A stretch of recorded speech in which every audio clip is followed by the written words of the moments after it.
Where today we're going to be doing our off-season power rankings or our post-off-season power rankings, as the off-season is pretty much completed. Trades could probably happen. I mean, we just saw George Pickens get traded, basically as I'm recording this video. But for the most part, outside of, I guess, Aaron Rodgers signing somewhere, not much major is going to happen from now until the beginning of the next season unless a crazy trade happens. So we will be doing our power rankings that will be setting us up for the beginning of this upcoming season. Before you get into the video, make sure to leave a like, subscribe, and let's get into these power rankings. And again, just like last year, we're going to be going based off tiers of 4 to 6. So the first tier we have is the Browns at 32, the Titans at 31, the Saints at 30, and the Raiders at 29. Now, I felt comfortable about these being the bottom 4 teams. It was just sort of how to rank them. I do feel like the Browns are probably last of these 4 teams. I had them at 32 just because their quarterback situation is so unknown going into this year. We have no idea who the 4 quarterbacks they could start on their team. I think it will be Joe Flacco, and then they'll just throw one of the young guys in there if they start to lose. Because if Joe Flacco's winning the games, no reason to pull him. But if they just start to lose, I think then they'll put one of the young guys who sort of wins the QB2 spot. But there's just so much uncertainty that I think even without the quarterback uncertainty, they just don't have the most talented roster. I mean, they were the second pick last year with a bunch of quarterbacks playing, and now it's basically going to be the same. I have the Titans at 31 because I actually kind of like their team. They just needed that quarterback, and if Cam Ward can have a decent rookie year, I think they could be a decent team. They still have a really good defense. And you still got Calvin Ridley, you still got running backs. It's not the best team in the world, but I do still like the pieces they have around him, and I think once they get that quarterback spot and maybe another really good receiver, they could be there, and Cam Ward might fill that quarterback spot. Saints at 30, kind of like the Browns, just a lot of question marks with their QB. I think there was a report that I saw that they might even cut Derek Carr, like a post-June 1 cut or whatever. So that just leaves it to Spencer Rattler and Tyler Shook to be your quarterback. I just think they have a little bit more talent on the roster overall than teams like the Titans and the Browns. Hence why I have them over them, even if the quarterback is such a question mark. And then the Raiders at 21, they bring in Geno Smith, probably the best quarterback of these 4 teams. And you have a guy like Ashton Genty. You still have Brock Bowers. You still got pieces like Max Crosby. So it's kind of like the Titans. It's still a good team. They just need the quarterback position figured out. And I think Geno Smith, at least early on, is the better option than Cam Ward until Cam Ward figures it out. Next tier we have is the Giants at 28, Colts at 27, Patriots at 26. Giants, while they don't have the best roster, again, like these other teams, you have pieces. I actually think the Giants could be pretty good. I just feel like they had such a down year that I couldn't rank them too high. But I do think the Giants could be a decent team because you got Russell Wilson. You have Malik Neighbors, obviously. The D-line could be very good. I just think the secondary and your options outside of Neighbors aren't the best. And Russell Wilson hasn't always been the most consistent quarterback these recent years, so that's why I'm not too high on them. Colts 27, they took a dip for me just because they lost a lot in free agency. They lost Will Fries, they lost Ryan Kelly, they lost the pass rusher Odeyingbo. They did bring in Charvarius Ward, obviously a good player. But I just feel like they lost a lot for what they got back. And then also, you have the quarterback question marks. We don't know what Anthony Richardson is. I still think Anthony Richardson could be a good quarterback, but we're still not 100% sure on that. So I just had a hard time ranking them high, but I think they just have a better team than the Giants, just by a little bit. And then the Patriots at 26, I do think Drake May is going to take a big step up this year. I think their young receiver core, while not the best, will improve. You bring in a guy like Stephon Diggs. You You got a coach like Mike Vrabel. You're still probably going to have a good defense. It's the Patriots. And I think they can actually, just like the Giants, I think they can actually be pretty sneaky good this year. Next tier, we have the Jags at 25, the Jets at 24, the Panthers at 23, and the Cardinals at 22. I feel like there's going to be a lot of teams that are ranked low on this. It's just because we have no idea yet because there's been no games played. But Jags at 25, I think they're just a good version of every team below them. Like they have their quarterback. I still think Trevor Lawrence is good. You have great guys around him and Travis Hunter, Brian Thomas. I know they just cut Gabe Davis. He didn't really do much for him last year. You got Bigsby. Who knows what's going to happen with ETN? And you have a very good defense. I think it's going to be a good team. I just think the the Jets, Panthers, and Cardinals are slightly higher than them. Jets, yeah, we don't know, how good Justin Fields is yet. But outside of Justin Fields, it's a good team around him. So and Justin Fields has shown that while his ability as a quarterback may not equate to playoff success or a ton of wins, he can get you wins if he has a good team around him. We saw that last year in Pittsburgh. And even when Chicago had an okay team on his last year there, he played pretty decent. So he's shown that if he has a good team around him, he could play decent. It may not be like franchise quarterback level play, but he could play good and get you wins. And I think he'll do that with the Jets. Panthers at 23, they had a very good end to the year. Bryce Young showed a lot. They drafted McMillan, and they had a good offseason, I thought, addressed their needs, mainly on the defensive side of the ball because their defense was terrible. I just think a lot of teams above them who maybe were ranked below them at the end of the year are just getting healthier. So I think they should start the season above them just because you have to just factor in the fact that the reason they were below them was because of the injury. So now that they're healthy, maybe they have a chance to then play above them. But I still like them. I still like what the Panthers did this offseason. I still think they could be a team potentially to win the NFC South. And then Cardinals at 22, another just good team. Not a great team, not a bad team, just a good team. Marvin Harrison, I think, will have a much, much better, very good second season. And then, like I said, overall, just a good team. They're always just going to be like a 7 to 10 win team, I feel like. 8 to 10 win team, regardless. At least when they have this current team. Next here, we have the Dolphins at 21, the Falcons at 20, Pittsburgh at 19, the Niners at 18, the Bears at 17, and the Cowboys at 16. Now, initially looking at this, I might have Pittsburgh a little high, but I really think they're going to get Aaron Rodgers. And if I think they sign Aaron Rodgers, I think they'll just be a usual Pittsburgh Steelers team that wins 9 to 10 games, like they always seem to do. So this is most likely if they get Aaron Rodgers, but if they don't and start to lose next season, then obviously they'll fall down this list. But for now, I think they're going to add a quarterback. I don't know why they would, even if they trade George Pickens. If they get a quarterback, I think they'll be right around 19. And then going back below them, Dolphins at 21. They had their injuries, obviously, with Tua. Tyreek wasn't even, I don't think, fully healthy. But they may trade Jalen Ramsey, which obviously will hurt them. But kind of like the Cardinals, I think they're just a good team. Like nothing crazy. They're not a really good team. They're not a really bad team. They're just a good team. Don't know if they have a lot of upside, but I think they do have a really high floor as a team.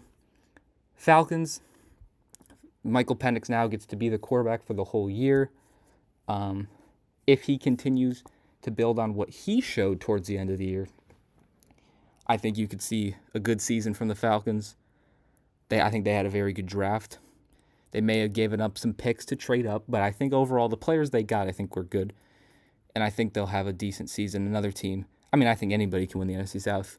Maybe not the Saints, but I think the other 3 could.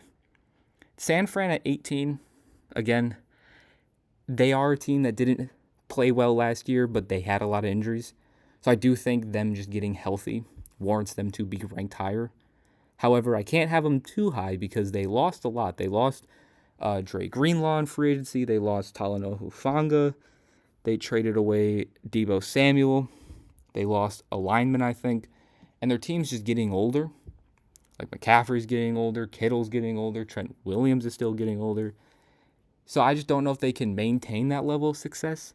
I just think with what we've seen from the Niners in the last 5 years, 8 years, whatever, you always have to think that they can be good.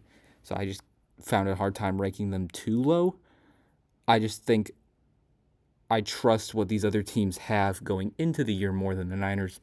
I just think based on what they've done and them being healthy, they deserve to at least be above the teams below them.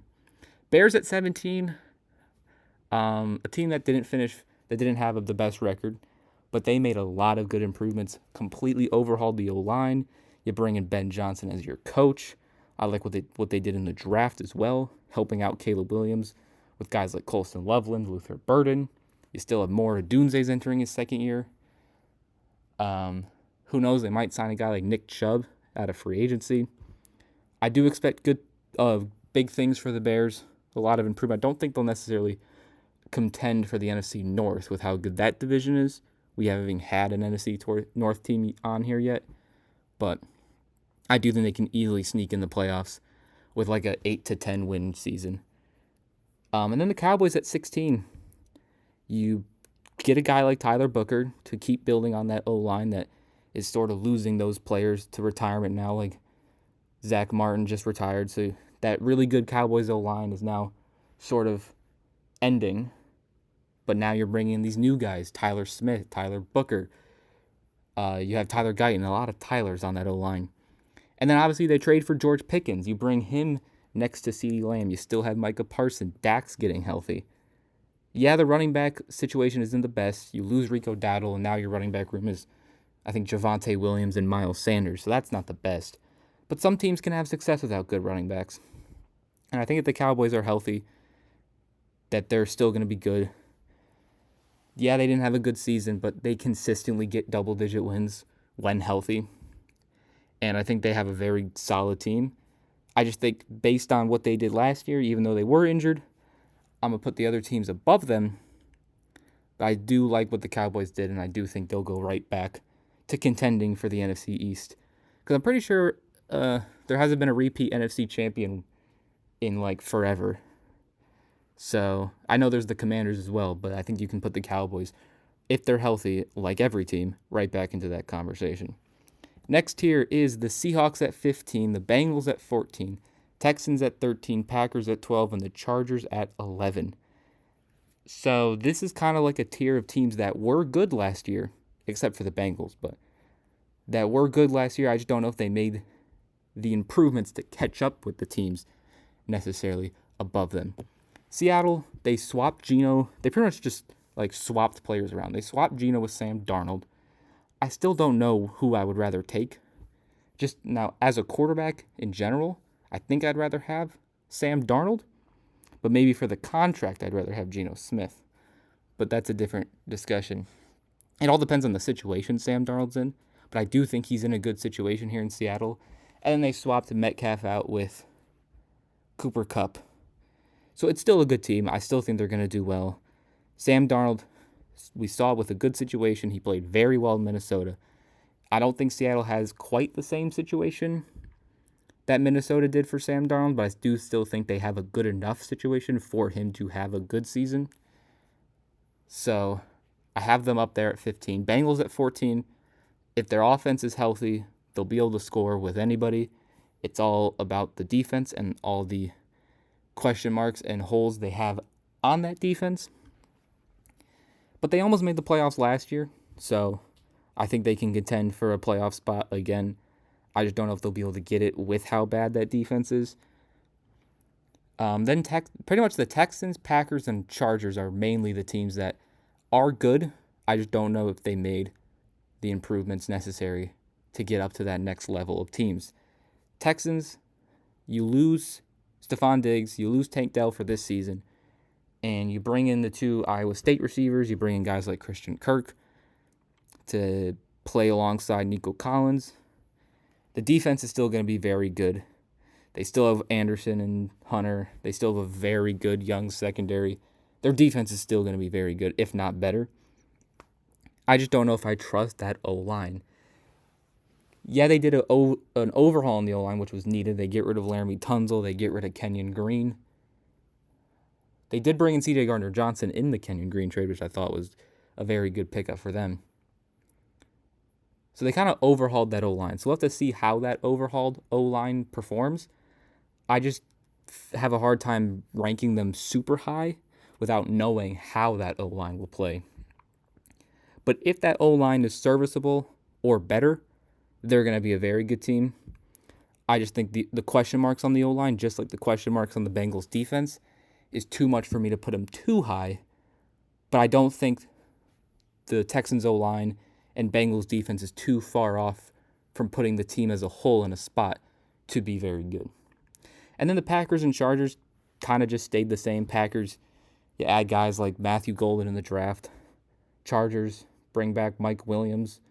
They swap Dobbins and Edwards out for Hampton and Najee Harris. You get rid of Joey Bosa. So I feel like they're still very good teams. I still think they'll be very good. And I still think they can both make the playoffs. I just don't know if they made many improvements to the team. And I think they're very similar. And I think the other teams either made better improvements or overall are just better. But I still think they're very good teams, hence why they're 12 and 11. Next tier is the Rams at 10, the Bucs at 9, the Broncos at 8, and the Vikings at 7. Rams and Bucs are kind of like a better version of the Packers and Chargers, just slightly. They didn't do a lot. The Rams swapped Cooper Kupp with Devontae Adams, basically what they did. And they just have that young D-line that's just going to keep getting better and better.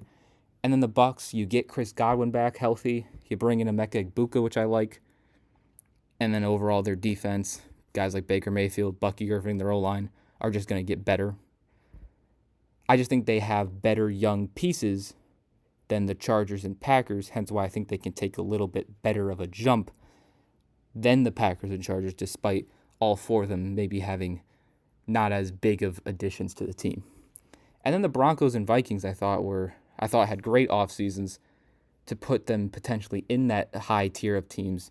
Broncos get guys like Dre Greenlaw, Hufanga, Evan Ingram. They didn't add a receiver, a top-tier receiver, which I thought they might do. But outside of that, I thought they had a very good offseason. Bo Nix is now in his second year. You still have, of course, a very good defense with the guys that I said they added, as well as Nick Bonito had a great year. PS2, Riley Moss. They bring in Jedi Barron. So I think they made a lot of good improvements outside of potentially adding a receiver. But I think they will take a jump. And then the Vikings, I think, will just have a similar season. Maybe a slight regression just because J.J. McCarthy is making his first NFL start and first starting season this year. So that, obviously, you never know how that's going to go. But he couldn't be put in any better of a situation. Their O-line is great. Darisaw is coming back because I think he got injured late in the season. You bring in the two Colts O-linemen, Fries and Kelly. Your D-line is great. You still have a good secondary. Yeah, you lost, they lost Byron Murphy. Oh, Travarius Ward went to the Giants, my bad. Byron Murphy went to the Colts. But anywho, yeah, you don't know what you're going to see from McCarthy, but you've put him in one of the best situations he could possibly be in. And if McCarthy is any good, and any good quarterback, and he plays any good level of football, the Vikings are going to be really good. They were good last year, and I think outside of their quarterback, they got better. So now you just got to see if McCarthy can be that guy year one. Because I think he could be a good quarterback long term. But for this season, even though the Vikings have a very good team around him, they need McCarthy to be good in his first season. Last tier, we have the best teams in the league. The Commanders at 6, the Bills at 5, the Ravens at 4, the Lions at 3, the Chiefs at 2, and the Eagles at 1. Honestly, 2 through 6 here are interchangeable. I think the Eagles are pretty safe to put at number 1. They won the Super Bowl. They have the best roster, and they had a great offseason. And then the rankings of the other 4 or other 5, I put the Chiefs at 2. I know their team is, slightly getting older and stuff, but they're still the Chiefs. They're still going to have a good season, and they made it to the Super Bowl, so I felt okay keeping them at 2. And then the other 4, I think the Lions getting healthy, they're going to be back to being one of the better teams. they still were last year despite all the defensive injuries. Ravens at 4, I thought had a very good draft. So I like them. Bills at 5, another team that's just going to be good. These teams don't have a lot to improve on, so you're not going to really expect a lot of things. They're just going to be good. They're just going to be as good as we expect them to be. And the Commanders at 6, they made a lot of improvements, which is why I felt like they deserve to be in that second tier and not with teams like the Vikings or the Broncos, because they bring in guys like Laramie Tunsil, Deebo Samuel. They maintained a lot of guys as well. And I think that they have enough to contend with these other... I mean, they made it to the NFC Championship, beating the Lions by a lot. Yes, they got beat by the Eagles by a lot, but they made it to the NFC Championship. And I think with the offseason they can put themselves into that top tier. Because I do think Jaden Daniels will continue to be really good. Because I think they made the necessary improvements to avoid him sort of having that sophomore slump. And I think he will continue to get better. Because I feel like if you have a rookie quarterback that does really well, you have to keep improving the team to avoid that type of sophomore slump. And I think they did that. So I do expect big things from Jaden Daniels, and with the team around him, like I said, I think they can be in that tier above. And again, with the 5 teams, they're just going to be good. Like unless anything drastic happens to them, they're going to be a good team. But with all that being said, these are my initial preseason, end of off-season power rankings going into this next football season. Let me know some of your thoughts down below in the comment section. If you enjoyed, leave a like. If you're new, subscribe, and I'll see you guys next time. Peace.